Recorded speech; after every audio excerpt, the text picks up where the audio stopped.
Okay, what I'm going to do is I'm going to make a series of videos on how to hunt, principally because I see a lot of guys come down the club wanting to go hunting. They're in the same position I was 42, 43 years ago, wanting to go hunting, and nobody to teach them how to do it. And in my case, I just had to learn the hard way. My father was a scientist, a nerd in today's speak, and he wasn't into hunting, but I was. And so over the period of several years, I learnt the hard way how to hunt. And while there's a lot of people who go out and make videos on shooting the biggest deer and all that sort of thing, you're not going to see it with me, right? In fact, you'll probably see me let go big deer rather than shoot them, because they're not quite big enough.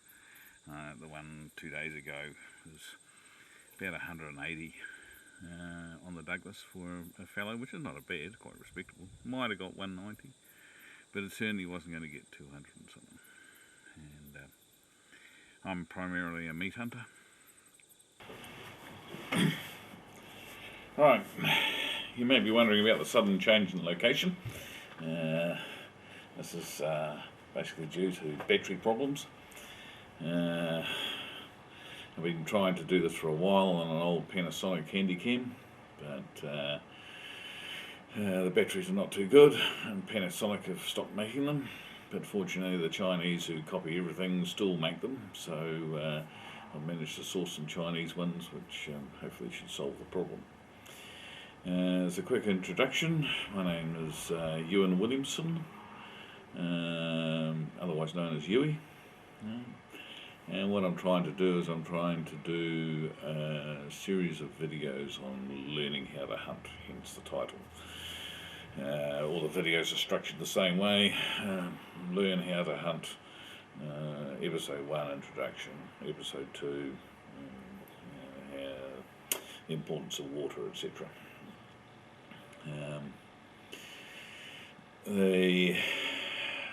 I've already got 2 episodes already done. I'm just waiting for a little bit more editing. And episode 2's on the importance of water. Episode 1's the introduction. And the episode could have been a lot better. I ended up with battery problems, and when I got there I saw a red deer. Unfortunately it wouldn't stay still. It didn't give me time to get it on film, didn't give me time to shoot it, so it was a bit frustrating. And then I saw 2 fallow. By that stage I'd got everything organised and thought, yes, I've got it. Unfortunately I had battery problems and missed a lot, and to make matters worse I actually missed the deer as well, so if anything could go wrong, it did go wrong. And then a little while later I saw a young fallow hind, and a very small one, and I was a bit slow getting my act together and didn't get it on film.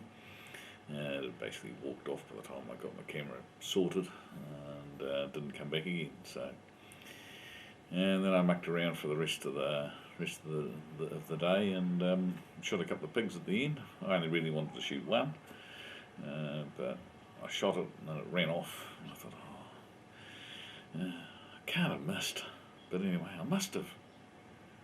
Anyway, its mate ran off at the same time, and then a couple of seconds later its mate came running. I got confused, came running back across the clearing, so out of frustration I shot it.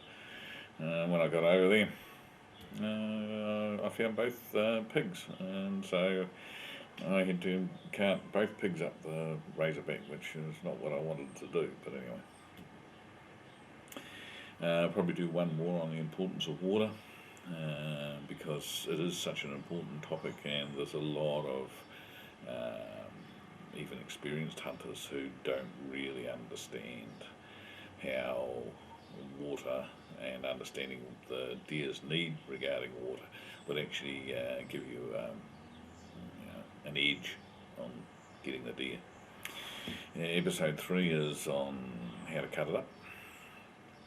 It's how to extract it out of the bush, not how to cut it up into steaks and all that sort of stuff. So, the whole emphasis on all these videos is learning how to do it, learning how the intricacies of how to hunt, and it's not about how not to get lost in the bush, how to use a compass, how to light a fire, how to cross a creek, etc. All that Boy Scout stuff, you should just go on a hunts course. Now this is all about the fine details about how you hunt, and the biggest thing that you've got to learn is about wind, and so there's going to be about 4 episodes on wind direction and how relief, that's hillsides and gullies and temperature affect wind direction.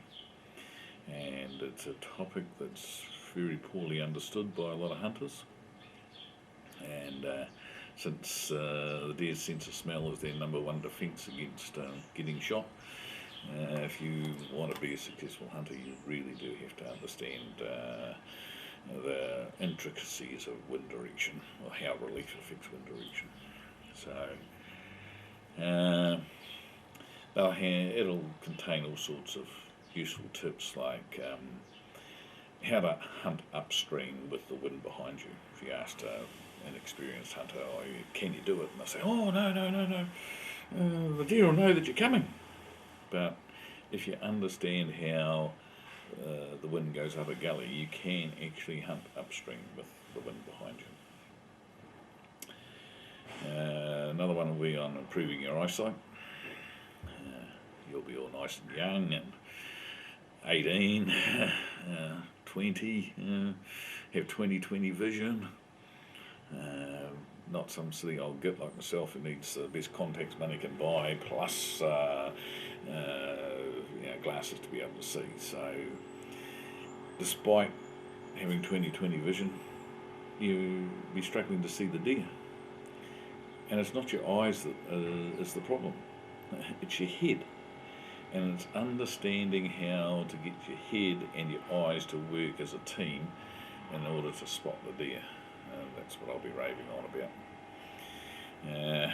There'll be plenty of people who think that I'm on drugs, and then there'll be a few people who actually do cotton on to what I say, and for those it will be the best piece of advice or training that you could get on how to see the deer.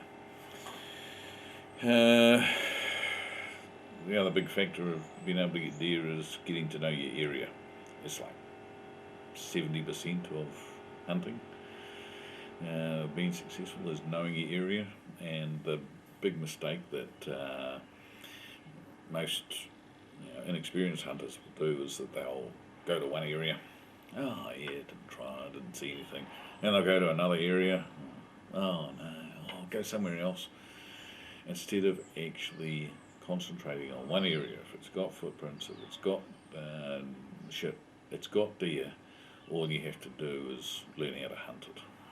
Okay, that'll include bits on how to use modern technology like Google Earth, etc. It's very badly done by most hunters, and I was thinking about how I do that, and I think what I'll do is I'll pick an area that I don't go to, Clements Mill Road for example. I used to hunt off the end of that, but I'd walk in quite a distance to get away from all the loopy hunters that are on the road. But Lockie can't walk too well now, so he's 72, and he's not going to be able to walk into where we go, so I think I'll do a trip down and hunt off the end of the Clements Mill Road, and we'll go through the process of how I would get to know the area. Okay. There'll be other bits on how to predict the roar, the role the moon plays in it, tips and tricks like how the birds are giving you away, how the birds are giving the deer away, why you don't need to wear camo to hunt deer, His deer's eyesight is really bad. There'll be plenty of people who disagree with that, especially people who are trying to sell camo clothing. But the reality is that deer's eyesight's pretty shit. If you're going to hunt chamois and tail, that's a different story because they've got really exceptional eyesight. But pigs, they're even worse than deer. They can only see about 30 yards. But pigs and deer both can see movement really well, way better than you and I can. And it's the movement that gives you away, but no amount of camouflage clothing is actually going to hide your movement. So the other thing I was going to do is on interpreting sign. I think I won't do it as a separate video. I'll just do it as I'm going hunting and I see some sign. I'll take some pictures of it and say, well, this is what it's telling me, because the big mistake that inexperienced hunters do, or I see it all the time, they turn up back at camp and say, oh, I saw footprints. Did you see any deer? No. They don't go the next step of saying, what is this shit and footprints telling me about when the deer was there, and what strategy should I have in order to get the deer? Where should I position myself? What time of day are they going to be there? All those sorts of things. And talking about strategies, I'll probably cover a bit on different methods, like the difference between sit and snipe and spook and shoot. Sit and snipe wins hands down, but it's important that you actually understand the reason behind why that is the case. A little bit of housekeeping. Please like and subscribe, and above all share, because the YouTube algorithm works the most on anyone who shares videos. If the video gets a lot of shares, it will be spread by YouTube to a lot of people. The whole program's no cost to you. It is a cost to me in time and effort, a bit of money. If you want to help out, there's a Patreon link in the description box below. Thanks very much if you do. But the real thing that I really want is for you to actually share the video to other people who you think could benefit from it. When I first thought about doing this, I thought, I'll only take a couple of videos. Well, I was really wrong on that one. Once I started actually sort of writing down all the different topics and things that I could educate people on, the list got longer and longer and longer. I thought about a couple more last night, which was how to track a wounded deer, because unfortunately shit happens and sometimes you have to do it. So a lot of people, including my hunting partner, he's like the Energizer bunny on steroids, which is exactly the wrong thing to do when you're trying to track down a wounded deer. So how to use your nose, smell deer. I've shot deer because I've smelt, but Jesus, one over there, and that's not just in the raw, that's outside of the raw as well. So there's a lot of tips and tricks and things that I can put into the video. And the cutting up one on episode 3, I've been doing the editing and I realised that I've left out quite a bit, and so I can do another catch-up video which shows you how to turn it into a backpack. A lot of people can do that, but they stuff it up because they end up back to camp and all the blood's run down their ass, and they've got blood in their hair and all these sorts of things which you don't need to have happen if you do it correctly. So I'll add another one on for that. It's winter here in New Zealand at the moment. and I normally, or used to, go hunting once a month regardless of the weather. I'm getting a bit soft in my old age, and now unfortunately we're stuck with COVID. Cindy's got us locked up, and this one, by the number of cases they're getting, I think we're going to be locked up for a good month. So it's going to take me a while to get out to the field. Rest assured, as soon as Cindy lets us out, I'm going hunting. And a lot of the stuff I have to do in the field, but I've been thinking about it, and I think I could do the first version of the wind direction one just up in the local park, and the same with how to see the deer. So I might be able to do those two in the Auckland recording studio, i.e. my front porch, but a lot of the other stuff I'll have to do in the field. So